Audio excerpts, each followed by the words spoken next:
This is NHTV2, North Haven Government Television, a service of North Haven Community Television. The following program is brought to you through the support of the Town of North Haven.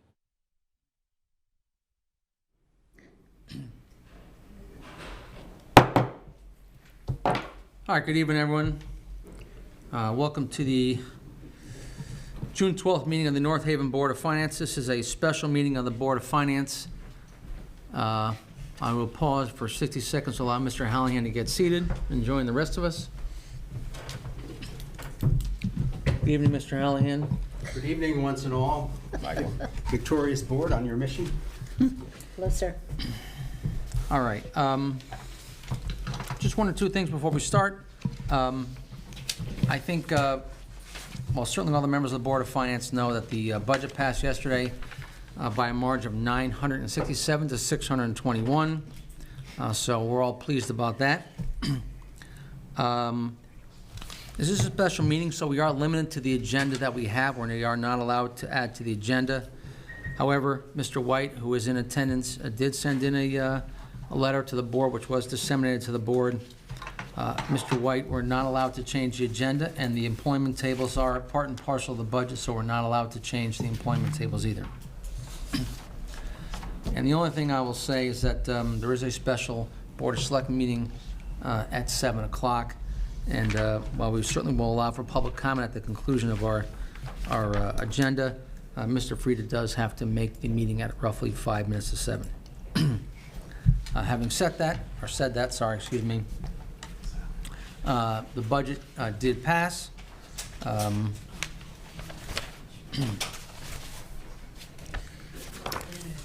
The budget did pass. The mill rate, which has been advertised in advance so everyone knew about it, would move from 32.65 to 34.64 mils, or 1.99 mils. I'd be happy to have some comments by the members if they so choose before we have a resolution. I'd like to just make a couple of quick comments. First of all, I do acknowledge that the majority of votes, 978, were yes votes yesterday, and of course we're proceeding accordingly. I think it's also worth acknowledging the 631 voters who oppose this budget. And I think we, going forward, need to continue to be mindful that there are still individuals in our town who are struggling financially for a myriad of different reasons. And I think we have to be very careful about the use of the word only when we talk about the mill rate is only going up by such and such amount, and that only translates into such and such an increase per year. So I think that the financial burden has to be viewed contextually. And also, the increase for property taxes doesn't really take into account that that there are people in town that might have multiple vehicles as well. My other quick comments are just the Board of Ed budget reduction of $950,000 is not actually a budget cut in the traditional sense. Meaning requiring a decrease in expenditures. It is simply shifting the source of revenue for just that $950,000 in expenses from the taxpayers to the Medical and Dental Reserve Fund. I'd also like to just request going forward that this Board of Finance actually receive the Board of Ed Reserve Fund balances on a much more regular basis, because the Board of Ed chair did reference the fact in the town meeting that he has been actually tracking it very closely on a monthly basis, and we have not been able to do that. Going forward, I also do not, in general, condone the practice of changing the budget book employment table with no money allocated for an additional full-time position. I know that we've done this in the past with a replacement librarian position, but again, I don't consider that to be a full-time position. And lastly, I'd also like to just dispel the myth that our town and this Board of Finance has some sort of an obligation to achieve some sort of parity between the police department and the fire department. We do not need to balance increases to one simply because we've increased staffing or other expenditure funding to another. So I think if we've learned anything from this particular budget cycle, the message from the people was very clear that more is not always better. So thank you, Mr. Chairman, for that time. I appreciate it. All right, thank you, Nancy. Any of the other members wish to make any comments about the budget before we make a resolution? Sir, I just hope that in the future we can receive better and more detailed information on our medical insurance, self-insurance program, including some idea of how the town reserve balance, what the status of it is, and the changes that occur regarding it. I just see that as a sort of like a failure on my part as a member of that workshop committee that we didn't manage it as well this year as we should have. And therefore, there had to be a 26% increase in that line item. And I couldn't even object to it because it was totally necessary. I certainly support your call for getting, and Nancy's, by the way, for, again, the copies of the medical reserve accounts. I think what's happened in both offices, there's been some turnover, as we both know, right? And I've talked with Mr. Monaco about trying to get, I did not talk to him about the Board of Ed, Nancy, but I did talk to him about the town. But we will talk further about that and try and get those starting with our August meeting. Other than that, I just want to thank my colleagues on this board for what occurred last month to get a resolution put forth to the public that they gendered a majority vote. Great, thank you, Mike. Anyone else? Okay, then I'd like to make a motion, please, that the mill rate for fiscal year 24-25 be set at 34.64 mils and the collection rate be 98.75%. I'd like a second, please. Second. All in favor? Aye. Anyone opposed? Great, thank you, the motion passes. And Mike, thank you, by the way, I should have said that myself earlier, but I appreciate the efforts of everyone on the board, and not only that, members of the board, but the town department heads and the members of our finance department. Having said that, we are on to the public comment section. Wait, Tim, do we need to vote on this sheet Yeah. again? That was a mistake, I think. Because it has today's date, that's why I'm asking. I got an email, I think that was a mistake. No, that was there in case it didn't pass, I believe. Yeah, and I got an email from Ellen today, which really was on the mill rate, so I did see that. I think Mike is right. The budget's passed. Oh, no, Yeah. I understand, I just wasn't sure if Yeah, I know. our only Yeah. job is to just set the mill rate No, today. just the or mill we rate, have to yeah. vote on Yep. it. Okay, I'm fine with Okay. that. Okay, so sorry about that. Sally, please come forward.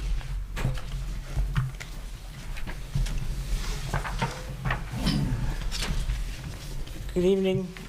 Sally Buemi, 5 Blossom Drive. Mr. Chairman, I have some thoughts I'd like to share with you about this past budget season, which ended, of course, with yesterday's referendum and you adopting the mill rate tonight. First, I want to thank all those who voted, and I'm glad the budget passed. I spoke early yesterday with Fire Commission Chairman Nuzzolillo, and I told him I was hopeful for a turnout of 1,600, and 1,609 showed up, so I was really happy with that. I stood outside the rec center for about 9 hours total yesterday to thank folks for voting. You saw me out there, Mr. Chairman. I did. Yes. Some folks spoke to me more than usual. 2 particular comments are noteworthy. First, one person who thanked me for my efforts said, Sally, if this budget passes, the mill rate isn't really going to go down that much, and we're still going to have higher taxes. The second issue I wanted to bring to light was one person asked me about the cost of a second referendum with a clear implication that it was my fault. Let me deal with the second one first. Yes, it cost the town about $10,000 for a second referendum, but I would like to ask the 1.2 million veterans who died in battle since the Revolutionary War if $10,000 is too high a price to pay for democracy. That's all I have to say on that. Regarding the other issue about the mill rate increase, yes, the difference between the first budget and the second budget, 2.65 down to 1.99, it's 2/3 of a mill. I do think that's significant. I think it's a big difference. It saves the taxpayers money. More importantly, next year, the tax bar, if you will, Mr. Chairman, has been lowered. The next mill rate will be measured from 34.64 rather than 35.3. We've had budget referendums every year since 1990, and prior to this year, the last rejected budget was in 2015, 9 years ago.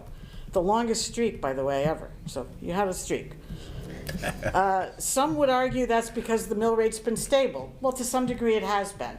But 2018, we had a little bit of an increase.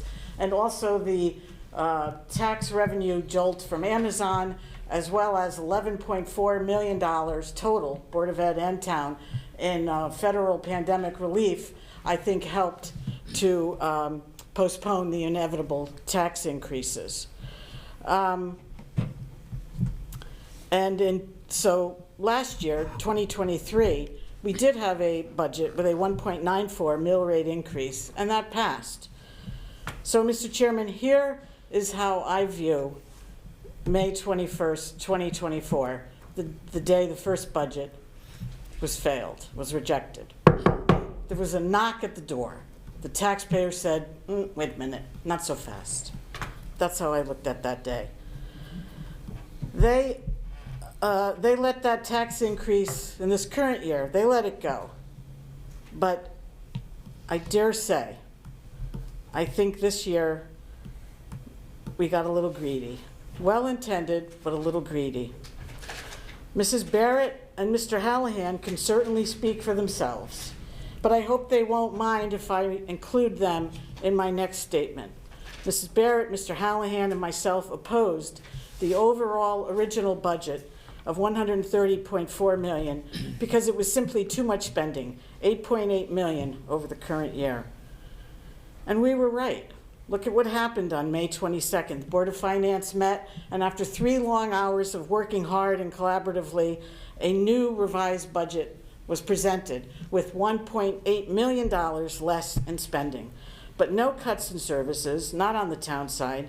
The Board of Ed will be able to absorb their reduction with no impact on students. They could still hire their new positions, and the Board of Ed is still getting almost $2.4 million in additional funding over the current year. No part-time personnel was cut from the town side. We heard a lot about that leading up to the first referendum. We heard warnings that sounded a little bit like threats, but I'll call them warnings, that if the first budget failed, the library, the recreation department, and leaf pickup would be impacted, the trifecta of beloved services in our town. Well, ultimately, that did not happen. There were no such cuts to part-time personnel. $1.8 million less in spending, same services, proof positive, the first budget was too high. But what really bothered me, Mr. Chairman, is the way some folks dealt with the budget after it failed. We as elected officials, we're concerned about the entire budget, but some folks in town are only concerned about education, and that's perfectly fine and right that they be concerned about only education. What bothered me was some of their tactics. They tried to turn referendum number 2 into a young versus old battle. While I was standing yesterday outside, I heard comments like, and I quote, "The old geezers, they don't care about education. They don't have kids in the schools anymore." I am 67 years old, Mr. Chairman, and my old geezer status is fast approaching. I found those comments insulting and disgusting. They bothered me. I don't go on social media at all, but I heard from a good friend who talked to me yesterday that on social media it was even worse. One person wrote, "People on Social Security need to budget better." Ladies and gentlemen, our older citizens on fixed incomes are not the only ones struggling in town. Many folks are living paycheck to paycheck, And at the budget town meeting 2 nights ago, on Monday, we heard from a gentleman, a courageous gentleman without a gray hair on his head, who came to the microphone, to my knowledge, for the first time, and he explained how he struggles to support his home and family, and that this tax increase would be too much. I think we were all, I know, I was very moved by his comments. Mr. Frieda came around, and he shook this man's hand. It was a very tender moment, I thought. First selectman to citizen.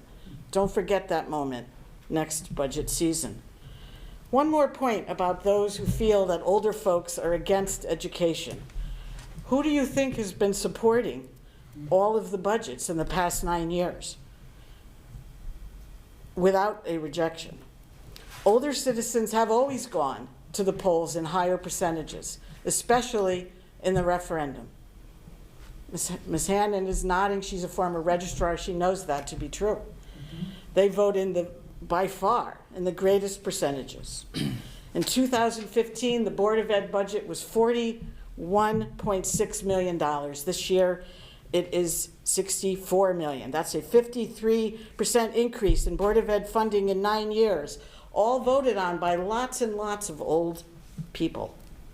No one thanked those older citizens for supporting education all those years. But this year, the budget failed, and certain forces in town cursed those old geezers. We have enough divisiveness in America, Mr. Chairman. Please, let's stop with the young versus old during budget season. A good budget will be passed by all age groups. Mr. Chairman, I'm almost over. I'm sure you're happy to hear that. But I would like to say that the Board of Finance is accustomed to 2 months off, June and July. This year, they're only getting 1 month off. I think after this particular budget season, they deserve 2 months. So I say cancel the August meeting. What do you do in August? You look at 1 month of reports after the beginning of the fiscal year, and you try to talk about the closeout of the last fiscal year, but all I ever hear at that meeting is, well, we don't know yet, we haven't closed the books, we got 60 or 90 days to close it. It's too soon to tell. Words to that effect. So I say cancel the meeting. Maybe some of you could just write to him and say you can't make it, then there won't be a quorum. He'll have to cancel it. The Board of Ed does that all the time. So, of course, the Board of Selectmen, we don't get any days off, any months off. We work all the time. We must be more important than your board. No. Only kidding. If you read the charter, you'll know that the Board of Finance is the most important board. So I will close by saying, Mr. Chairman, let's enjoy the summer, let's reflect, and let's regroup. And no matter what month you decide to return, let's all come back here and work together to help the town we all love. Thank you very much for your time and attention. Thank you, Sally. Thank you, Sally. Thank you. Thank you.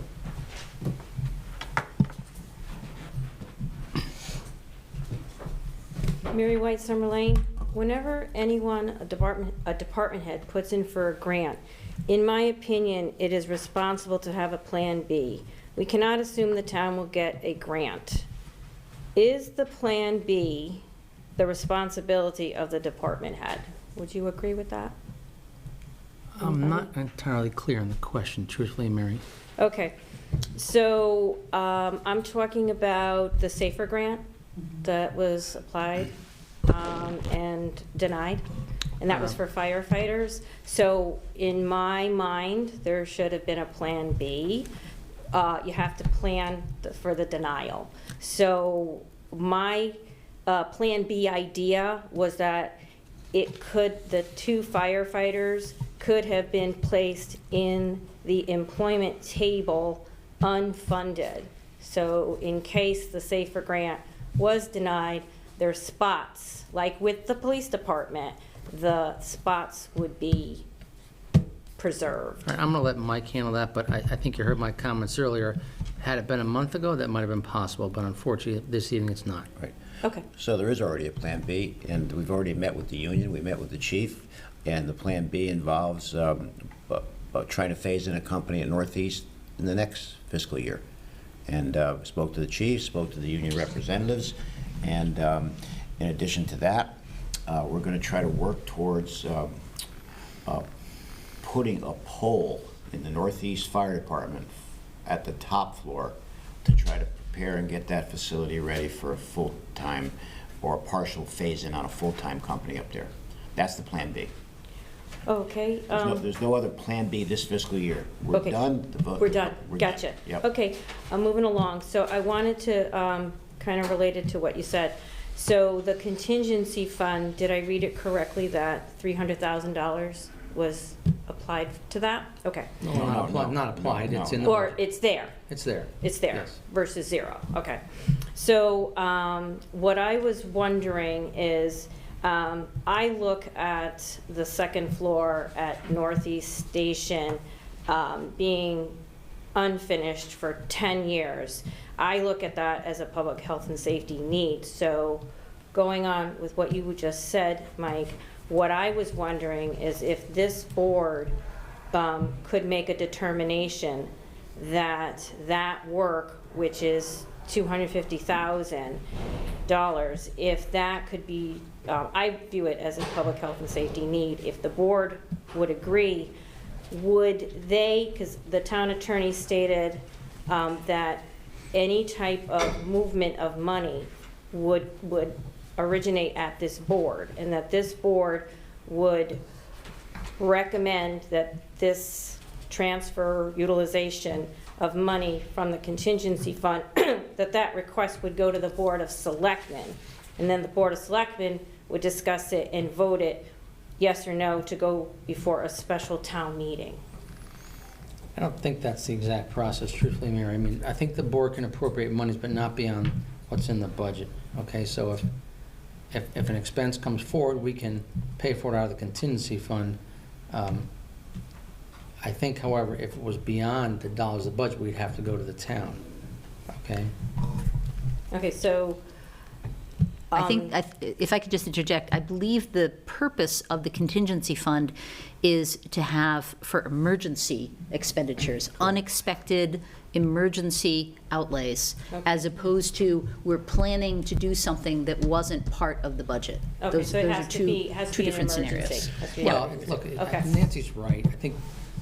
I think the idea is simply that it's a $120 million budget. It's hard to plan for everything that's going to happen around here, right? So it's a cushion. It's really what it is, and to do exactly what Nancy said. Okay, so this idea, which was in the fire department's capital improvement plan for this budget, this is not considered an emergency. This is not an idea where we would look to use that money, because that money is just for something that comes up, and that is an emergency. So I just wanted to just clarify that. Mary, can I just make another statement Sure. before you go? When we just talked about the Plan B, I want everyone to understand that the Plan B is just a plan. The Plan B is not a commitment, because it still has to be voted on by the town residents at the referendum. So we have an obligation to plan, but we also understand that it's the people that make the decision. Okay, so for next budget year, we can assume that because the fire department did not get the SAFER grant, so we're gonna assume he's going to ask this board to hire new firefighters. Well, Okay. Paul's never been shy, and I don't mean that in a derogatory way, but Paul, like other department heads, advocates for his department every year. And this board has to make decisions on how to allocate the dollars for the town. So Paul's never shied away from asking us, and sometimes he's been rewarded, I should say the town, really, right? And sometimes, unfortunately, just like this particular year, we weren't able to accommodate his requests. Okay. And I do want to remind all that there is that contractual overtime replacement line that, from what I have, my understanding is that it's running over $1 million. And I do also understand that the Board of Finance was presented with a report from the fire chief in which an analysis was given showing that for every shift that has 11 firefighters, minimum $90,000 is saved per year, versus when you have the shifts that are 10 firefighters, there's a mandatory replacement of the overtime. I can tell you, So- having been a member of this board for a number of years, other fire chiefs prior to Paul have made the same argument, and I don't believe I've ever seen it come true. Really? Well, I didn't lie. What do you mean? I'm not lying. Well, because I'm just to telling me, you, that's it why. doesn't make any sense, because when you have 11 firefighters It on a make- it- shift, I don't and dis- one It books makes off, logical sense. It just you don't doesn't. have to replace it, so you don't think that's saving? It's not what I think. It makes logical sense when you hear it the first time. I'm just telling you, we've hired other firefighters over the years on the premise that overtime will go down, and guess what? It doesn't. Well, I see your point. If two, on a shift of 11, and two take off time, and now you're down to a shift of 9, and you mandatory have to replace a firefighter with paying them overtime to bring that up to 10. So I think we're going to have to disagree on that. No, that's fine. That's fine. Okay, thank you. Thank you, Mary. Thank you. Jenny, please. Jenny Caldwell, Kimberly Circle. First, I just want to say that the chief did actually provide you with numbers of real-life savings from last year. So if you don't have that information, I will make sure it gets forwarded back to the, I probably do. He did send us something. and the one it- shift it's where in a- there was it's in a 11 big pile. firefighters. He was able to go through when people were off, and there was a savings, and I can't give you the exact amount, but I think it was around 90,000. So, and there was a second shift that had 11 for only 3 months, and he showed during that 3-month time, there was a savings. So I want to make sure you guys have that, because that's really important when you're looking at whether it makes sense financially to staff at 11. Outside of just the issue of having enough staff. But I want to make sure you have that, because I know he sent that I before. think, the Nancy, budget. you asked for that, and Paul did follow up with a document. I'd have to look. I mean, truthfully, I got a Oh. stack of stuff at home and some Yeah, other stuff. I'll make sure Yeah. that you guys get it. And then I just want to address a little bit about those people who voted no. I mean, it is that you know, we're constantly encouraging people to get out and vote. And while I'm sure many are celebrating that this budget passed, there is over 600 people who are not happy with the budget. And I think we need to be very careful about making assumptions about what that no vote means. It may not mean just the difference between, you know, what the mill rate was going to increase before to what it was reduced down to was the reason they voted, you know, they voted no. You know, there are definitely people who voted no the first time, yes the second, and that might have been the reason, because it reduced, but you still had a significant number of people who voted no. And if we want to encourage people to vote, then there should be some kind of process, and I talked about this last month, a way for those people who voted no to provide the reasons why. Because for me, it wasn't necessarily where is the mill rate going to end, but it's where the money is going.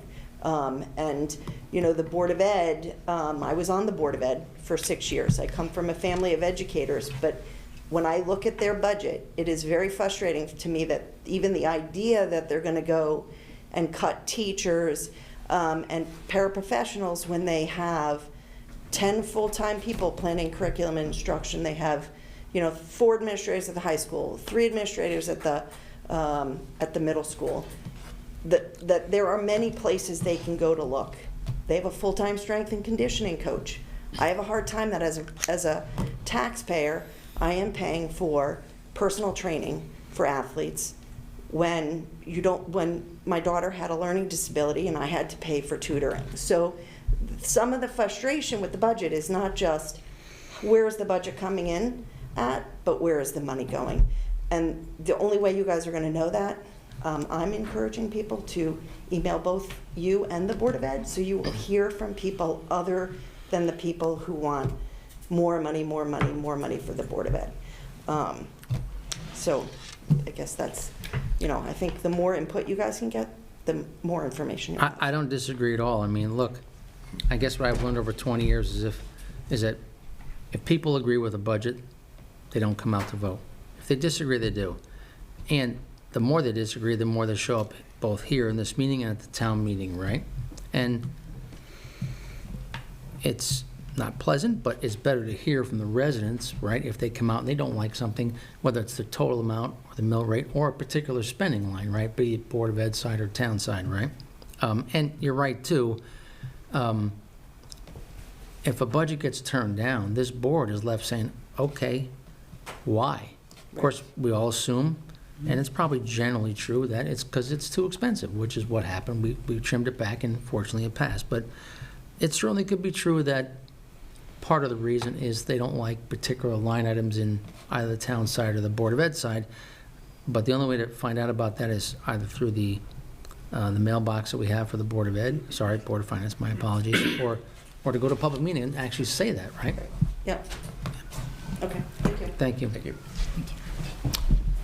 All right. Mr. Frieda has to excuse himself, but, Yeah. Mr. Frieda, before you leave, I just need your signature. all right. I don't see any other hands. Given that. Mr. Chairman? Yes, sir. I just want to say, if somehow Ms. Boehme made an illegal motion for cancellation of the August meeting, I would like to second that motion. Unfortunately, it's a special All in meeting. We're not favor? allowed to change the budget. So that already occurred to schedule? me. Cancel? But generally, given your lateness to most meetings, I'm not Yeah. sure it matters to you. Well, all right, therefore, listen, I would like to file a grievance that our vacation time got cut in half. Yeah. You're not an employee. You have no right to grievance. The I make a August motion meeting will to take place at J. Bruce. Close the meeting. I'll second it. All in favor? Aye. Thank you very much. The preceding program is brought to you in part through a grant from the town of North Haven.